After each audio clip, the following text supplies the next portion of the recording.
नमस्कार, आप देख रहे हैं समाचार टाइम 24 और मैं हूं आपके साथ दीप्ति अग्निहोत्री। आपका स्वागत है हमारे प्रोग्राम खास खबर में।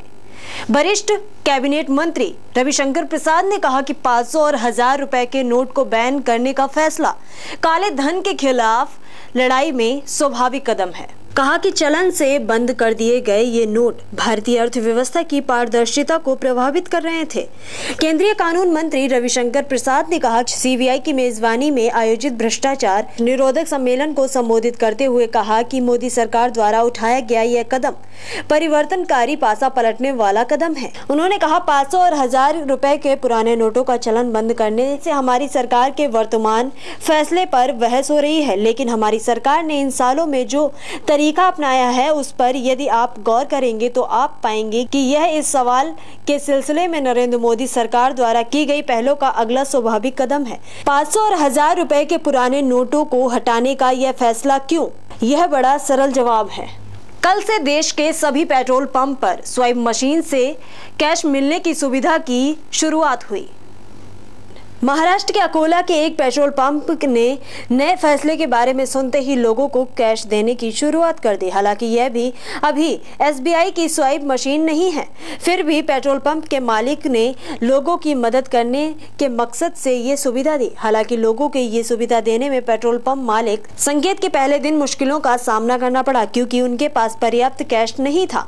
दरअसल स्वाइप मशीन से 2000 रुपए कैश देने की सुविधा पहले चरण में उन्हीं पेट्रोल पंप में शुरू होनी है जहां एसबीआई की स्वाइप मशीन है। इसके लिए डीलर स्टेट बैंक जाकर एक बार में 1 लाख रुपए तक ले जा सकता है। फिलहाल उसे 2000 और 100 के नोट दिए जाएंगे, लेकिन इस सुविधा के पहले देश भर में सिर्फ 686 पेट्रोल पंप पर ही लोग इसका फायदा उठा पाए।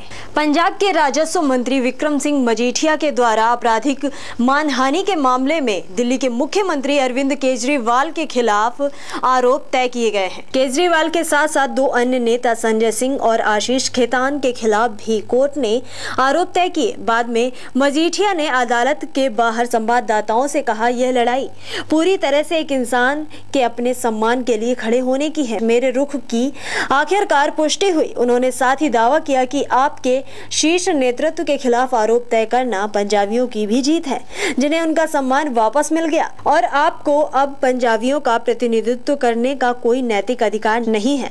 गौरतलब है इस साल मार्च में दिल्ली के सीएम अरविंद केजरीवाल ने मजीठिया पर ड्रग्स व्यापार का आरोप लगाया था। आम आदमी पार्टी की ओर से कहा गया था कि पंजाब में ड्रग्स का सारा कारोबार मजीठिया की देखरेख में होता है। मजीठिया द्वारा आप नेताओं के इस आरोपों को लेकर मानहानि का मामला दर्ज है। आज नोटबंदी का 11वां दिन है। देश के कई हिस्सों में लोग लाइन में ही लगे हुए हैं। बैंकों ने इन लंबी लाइनों को देखते हुए बड़ा फैसला किया है। सभी बैंक सिर्फ अपने खाता धारकों का काम करेंगे। हालांकि बुजुर्गों पर यह नियत नहीं लागू होगा, यानी बुजुर्ग किसी भी बैंक में जाकर नोट बदलवा सकते हैं। इतना ही नहीं, रविवार होने की वजह से कल बैंक बंद रहेंगे और आज बैंक सिर्फ अपने ग्राहकों को सेवाएं देंगे।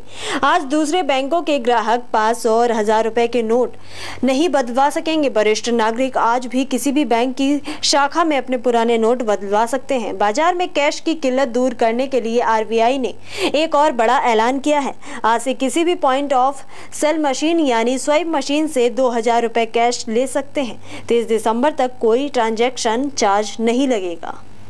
अयोध्या के राम मंदिर को लेकर बीजेपी नेता सुब्रमण्यम स्वामी की याचिका पर अगले हफ्ते सुप्रीम कोर्ट में सुनवाई होगी।